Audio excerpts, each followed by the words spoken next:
Yo guys, today we've got a new video.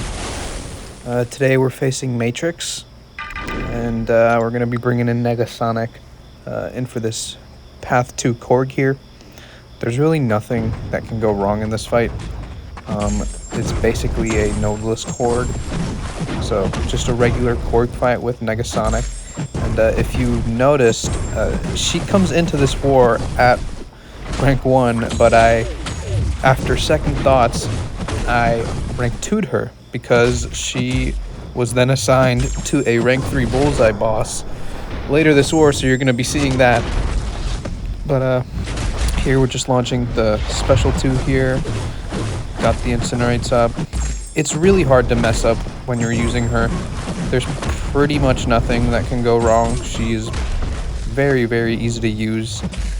Sucks that she doesn't work for the next Battlegrounds meta, but she is a very good rank up, I'm sure, because she handles all skill defenders extremely well. And he's just about dead here. We're just gonna throw this L1 and wait for him to tick out, and he's dead. So that wasn't too bad at all, and that was a rank 1. She was not rank 2 at that point. And up next we've got this Absorbing Man. I was a little worried, well, not worried, just concerned about the attack potency he would get from debuffs, but with Inequity and honestly that node, it's just with Inequity and Nefaria's just tankiness, it really isn't that much of a difference how many debuffs are on him, because he gets supposed to get a 50% attack increase per debuff, but it doesn't do anything. And then the power gain he gets from the placebo node is marginal. He doesn't get really any power. So here we're in our ionic overcharge mode. I'm trying to bait the special, knock him down with a heavy to remove the form, and that was a 40k heavy with 1 energy vulnerability on him. This is ridiculous. And then go for an L2 here, and it inflicts plasma, which is nice because regularly it's an incinerate, but against mystics it's a plasma, so he can't purify it. And he went down really fast there. I didn't even have time to fully explain what was happening, but it was unnecessary. It was just a simple Absorbing Man fight with Nefaria, who is just going to be banned for a lot of our wars. He's pretty good, man. I'm actually pretty glad I took him up to rank 2. He's been a worthwhile rank up. And here we've got this Kindred with personal space placebo. This fight can go wrong if you get really bad Kindred AI, which is always possible. But we handled it pretty well. The node is actually going to help us here quite a few times, because with Kindred, obviously you want to punish his specials, like I do right here. But the placebo makes it easier for him to gain specials, especially that special 2, which is much easier to punish. So this makes it much easier. So the placement, in theory, if you get bad AI, could go wrong, but it actually makes it a bit easier to take down. And here, we're just baiting it out. That plasma is ticking. All right. The Furies are pretty massive, and we also get a Fury from the node here. Here, I was a little scared because he almost went to L3, but he wouldn't have been at L3, I'm pretty sure. And even if he did go to L3, we would have been fine. And here, I'm just holding my power until that final phase is up. And as you can see, he's got 35 of those energy buildups on him, and Despair was actually ticking him down there, but there we just threw the L2 once it triggered, and the fight was done. Here we've got this Shuri. This fight, Shuri counters it very well. I just mess up, so it doesn't go perfectly.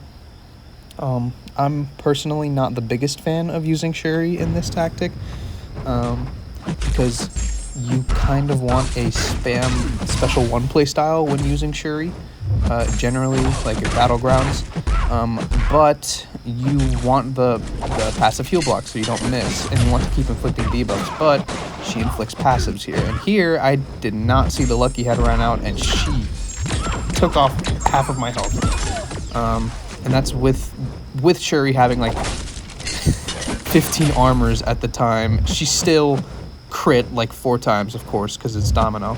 And this node can be scary if you don't have the right counter. Shuri works fine, but the power control can also be scary with the node because there's separate power gain from the placebo. Because even if you don't have Mystic Dispersion on, they still gain the power, which is scary. But it's going down now. I figured I'd stop throwing my L1s and just go for L2s to inflict some regular debuffs. Here we're gonna inflict some more and just let those tick her down. This fight hasn't gone perfectly, but we are surviving and pushing through. And here, try to bait out the special 2. Domino doesn't want to throw it. Again, wanting to bait the special, and I just decide to wait and then just go for it. Because I think the last thing I would have wanted was Domino to go to special 3. She gets lucky, evades me, goes to special 3, and kills me after landing a crit bleed or whatever. So that was fine. We survived, we got out of it. And up next is a Hazard Shift Wong. This is a pretty simple fight. There's not much that can go wrong. I can't actually think of anything that can go wrong here. Like, the only way it'll go wrong is if you like purposefully get hit and like twos, or like push him to special 3 or something. But Nefaria's got this fight under control. Got the heal block up, and we're just waiting for the ones and trying to time it so that we parry the end of it, so that he doesn't, so that we can place the energy vulnerability on him and then punish him after. So here's the power game going, but as you can see, it's completely and utterly under control. Get the heal block up again, and here just baiting out another L1. And the energy, as you saw there, he was at 100, but it actually did no damage whatsoever. It took off. Typically that takes off a fairly big chunk of your health, but because Nefaria is so tanky, it did almost nothing. There we get a nice little dex on the L2. And we're just baiting the special again, and I timed the knockdown on time, but here I will get the knockdown, so the energy will be unleashed and we don't take damage, which honestly wasn't necessary. I could have just tried to build my power up to an L2. Here we do throw the L2 and it's pretty much over. And here we're just baiting another special. I tried to parry evade so that we could punish it, but on multi-hit projectiles, it's kind of hard to punish because he like evades the first hit and then doesn't evade the other hits. But it went down. No chance of dying there. And the last fight we've got is a rank 3 bullseye on this conflictor node. And we won't trigger conflictor here, so we don't have to worry about that.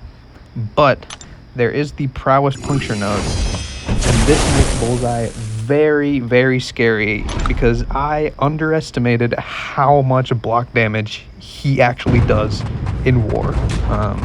So still, this fight is very simple. You can play it better if you try to make sure you don't trigger the prowess puncture node.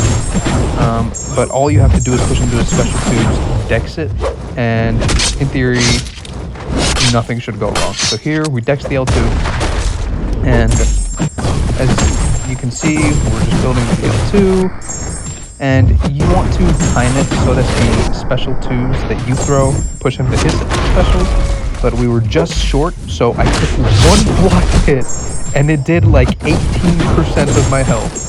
So that was the first warning sign where I was like, okay, I've got to be careful here, or else I take some ridiculous damage. because that conflictor really does amplify his block damage by a lot. And here I threw the special one thinking it would push him, and I'm late again, and he crit through my block, took off another 20%. At this point I'm a little worried, but those incinerates are ticking, and I'm just going to let them tick out, and he goes down. So wasn't as clean as it could have been, and it definitely got scary because of that prowess puncture node, but it's fine, we didn't die.